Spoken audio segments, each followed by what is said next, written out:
अस्सलामु अलैकुम व रहमतुल्लाहि व बरकातुहू। दोस्तों, उम्मीद है आप सब खैरियत से होंगे।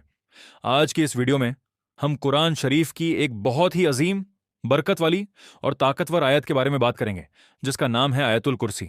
ये आयत हर मुसलमान की जिंदगी में बहुत खास मुकाम रखती है। बहुत से लोग इसे रोज पढ़ते हैं, लेकिन शायद बहुत कम लोग इसकी असली फजीलत और अहमियत को जानते हैं। इसलिए आज हम जानेंगे कि आयतुल कुर्सी क्यों इतनी महान है और इसे पढ़ने से हमें क्या क्या फायदे मिलते हैं। सबसे पहले यह जान लेते हैं कि आयतुल कुर्सी कुरान मजीद की सूरह सूरह अल बकरह की आयत नंबर 255 है। इस आयत में अल्लाह ताला की अजमत, उसकी कुदरत, उसकी बादशाहत और उसकी हिफाजत का बहुत खूबसूरत बयान किया गया है।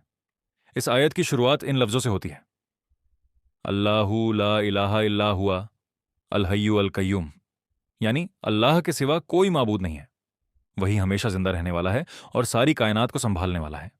इस आयत में अल्लाह ताला की कई महान सिफात बयान की गई हैं, जैसे कि अल्लाह को न ऊंघ आती है और न नींद। आसमानों और जमीन में जो कुछ भी है सब उसी का है। उसकी इजाजत के बिना कोई उसकी बारगाह में सिफारिश नहीं कर सकता। इसी वजह से उलमा कहते हैं कि आयातुल कुर्सी कुरान की सबसे अजीम आयत है। एक मशहूर हदीस में आता है कि एक दिन प्रॉफिट मोहम्मद सल्लल्लाहु अलैहि वसल्लम ने अपने सहाबी उबई इब्न काब से पूछा, ए अबुल मुंजिर, क्या तुम जानते हो कि कुरान की सबसे बड़ी आयत कौन सी है? उन्होंने जवाब दिया, आयतुल कुर्सी। यह सुनकर प्रॉफिट मोहम्मद सल्लल्लाहु अलैहि वसल्लम ने खुशी से उनके सीने पर हाथ रखा और फरमाया, ए अबुल मुंजिर, तुम्हें इल्म मुबारक हो। इस हदीस से साफ पता चलता है कि आयतुल कुर्सी का दर्जा कितना बड़ा है। अब हम जानते हैं इस आयत की कुछ बड़ी बड़ी फजीलतें। सबसे पहली फजीलत यह है कि जो मुसलमान हर फर्ज नमाज के बाद आयतुल कुर्सी पढ़ता है, उसके और जन्नत के बीच सिर्फ मौत का फासला रह जाता है। यानी जैसे ही उसकी मौत आती है, वह जन्नत की तरफ बढ़ जाता है। यह एक बहुत बड़ी खुशखबरी है उन लोगों के लिए जो अपनी नमाजों के बाद इस आयत को पढ़ते हैं। दूसरी बड़ी फजीलत यह है कि अगर कोई इंसान रात को सोने से पहले आयतुल कुर्सी पढ़ ले, तो अल्लाह ताला उसकी हिफाजत के लिए एक फरिश्ता मुकर्रर कर देता है। सुबह तक शैतान उसके पास नहीं आ सकता और वह अल्लाह की हिफाजत में रहता है। यह बात भी हदीसों में बयान की गई है। तीसरी फजीलत यह है कि आयतुल कुर्सी बुरी ताकतों से बचाव का बहुत बड़ा जरिया है। अगर कोई इंसान डर महसूस करे या उसे लगे कि घर में बेचैनी है, तो उसे चाहिए कि वह यह आयत पढ़े। इससे दिल को सुकून मिलता है और अल्लाह की रहमत नाजिल होती है। चौथी फजीलत यह है कि अगर कोई मुसलमान सुबह और शाम आयतुल कुर्सी पढ़े, तो अल्लाह ताला पूरे दिन और पूरी रात उसकी हिफाजत करता है। इसलिए बहुत से उलमा सलाह देते हैं कि सुबह की दुआओं और शाम की दुआओं में भी इस आयत को शामिल किया जाए।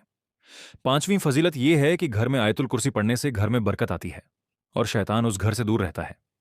अगर घर के लोग रोजाना कुरान पढ़ें और खास तौर पर यह आयत पढ़ें, तो घर का माहौल भी सुकून भरा हो जाता है। छठी फजीलत यह है कि आयतुल कुर्सी इंसान के ईमान को मजबूत करती है। जब इंसान इस आयत को पढ़ता है और उसका मतलब समझता है, तो उसे अल्लाह की ताकत और महानता का एहसास होता है। वह समझता है कि अल्लाह हर चीज पर कादिर है और वही सारी कायनात का मालिक है। दोस्तों, आज के दौर में इंसान बहुत परेशानियों और डर में जी रहा है। कभी बीमारी का डर, कभी भविष्य की चिंता और कभी दुनिया की मुश्किलें। ऐसे समय में कुरान की आयतें हमारे दिल को सुकून देती हैं, और उनमें से सबसे ताकतवर आयतों में से एक है आयतुल कुर्सी। अगर हम इसे अपनी जिंदगी का हिस्सा बना लें, नमाज के बाद पढ़ें, सोने से पहले पढ़ें, घर से निकलते वक्त पढ़ें, तो यकीनन अल्लाह की रहमत और हिफाजत हमारे साथ होगी। हमें चाहिए कि हम खुद भी इस आयत को पढ़ें और अपने बच्चों को भी सिखाएं। जब बच्चे छोटी उम्र से ही कुरान की आयतें सीखते हैं, तो उनके दिल में अल्लाह की मोहब्बत पैदा होती है और उनका ईमान मजबूत होता है। दोस्तों, कुरान सिर्फ पढ़ने की किताब नहीं है, बल्कि यह हमारी पूरी जिंदगी के लिए हिदायत है। अगर हम कुरान को समझकर पढ़ें तो हमारी जिंदगी बदल सकती है। और आयतुल कुर्सी हमें यह सिखाती है कि अल्लाह सबसे बड़ा है, वही हमारी हिफाजत करने वाला है और उसी पर हमें भरोसा करना चाहिए। आखिर में आप सबसे गुजारिश है कि अगर आपको यह वीडियो पसंद आए तो इसे लाइक करें, चैनल को सब्सक्राइब करें और इस वीडियो को अपने दोस्तों और परिवार के साथ जरूर शेयर करें, ताकि ज्यादा से ज्यादा लोग आयतुल कुर्सी की फजीलत जान सकें और अपनी जिंदगी में इसे अपनाकर अल्लाह की रहमत हासिल कर सकें। अल्लाह हम सबको कुरान पढ़ने, समझने और उस पर अमल करने की तौफीक अता फरमाए। आमीन।